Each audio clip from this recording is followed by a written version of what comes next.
नमस्कार दोस्तों आज हम चर्चा करने वाले हैं हेमंत सोरेन के बारे में। जो हेमंत सोरेन एक चर्चा का विषय बने हुए हैं, खासकर ईडी के समन के मामले में।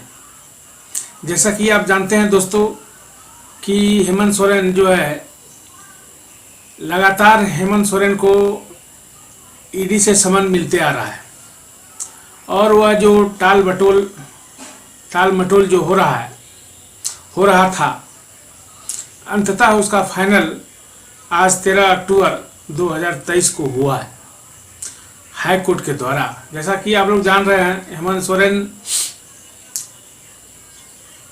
मनी लॉन्ड्रिंग केस में ईडी के तहत हेमंत सोरेन को समन भेजा जा रहा था, लेकिन वो ईडी के समन पे हाजिर नहीं हो रहे थे। उनका कोई भी कारण हो, पर्सनल कारण हो या जो भी हो, लेकिन वो समन में हाजिर नहीं हो रहे थे। ईडी के समन को उन्होंने एक गैर संवैधानिक, एक बेतुका करार दिया था, जिसके कारण उन्होंने सुप्रीम कोर्ट में भी इसकी अर्जी लगाई थी। लेकिन हेमंत सोरेन को वहां से भी फटकार जब मिला हाई कोर्ट में जाने के लिए कि आप हाई कोर्ट जाइए और वहां याचिका दाखिल कीजिए।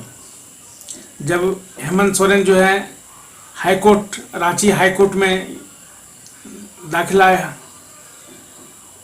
क्रिमिनल रिट याचिका जो है उन्होंने दाखिल किया, तो हाई कोर्ट से भी उनको आज फटकार मिला।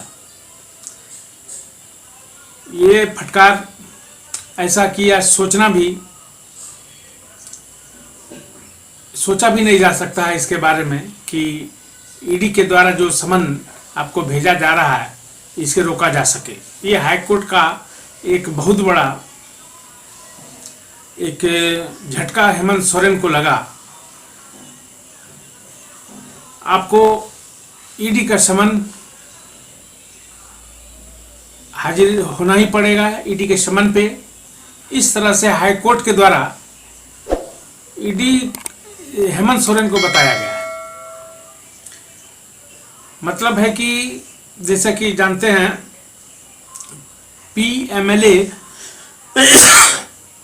2002 धारा 50 के तहत निहित जो प्रावधान है, उसमें अगर कोई समन करता है, ईडी अगर समन करती है, तो उसको यह बताना पड़ता है, बताना चाहिए कि आप समन जो कर रहे हैं किस मायने में कर रहे हैं, किस आधार पे कर रहे हैं, गिरफ्तारी करना है या पूछताछ करना है।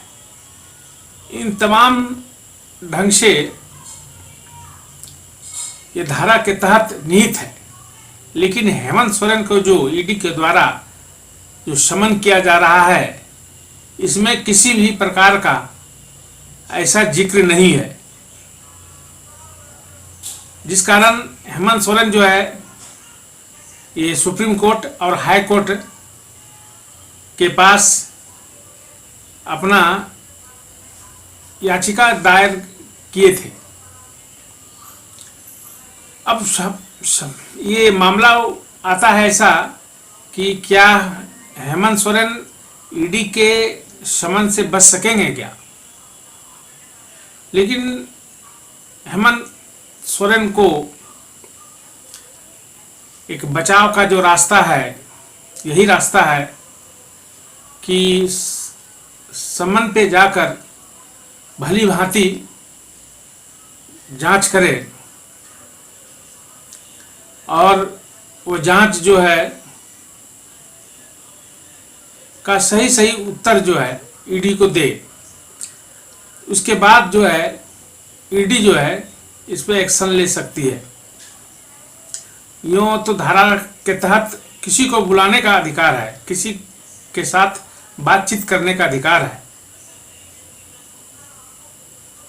लेकिन वो जो हेमंत सोरेन को जो समन भेजा जा रहा है उसमें किसी भी प्रकार का जिक्र नहीं है कि गिरफ्तारी होगी या पूछताछ होगी, जिसके कारण हेमंत सोरेन जो है थोड़ा परेशान हुए हैं।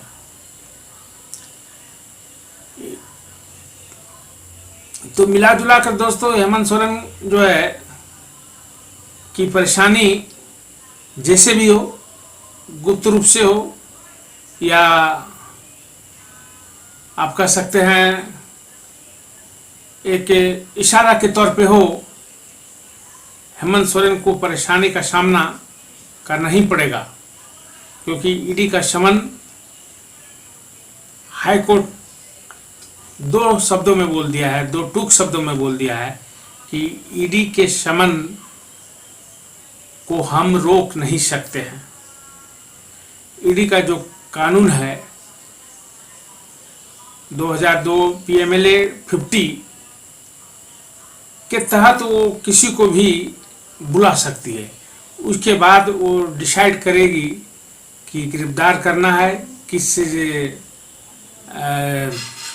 या उसे पूछताछ करना है। मतलब उसको पूरा पावर है ईडी के पास कॉल करने का किसी को।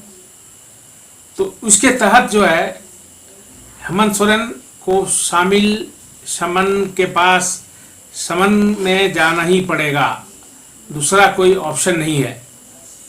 हाई कोर्ट का क्लियर इंडिकेशन मिल गया है। ये क्लियर इंडिकेशन हाई कोर्ट के जो जज हैं चीफ जस्टिस संजय कुमार मिश्र और आनंद सेन, इन्होंने दो टूक शब्दों में बोल दिया है। फैसला आ गया है, अब समन भेजी जाएगी और हेमंत सोरेन निश्चित तौर पे ईडी के पास जाएंगे और जो भी हालचाल है बखूबी उनको बताना ही पड़ेगा। दोस्तों, कन्हैया दुबे को इजाजत दीजिए। धन्यवाद।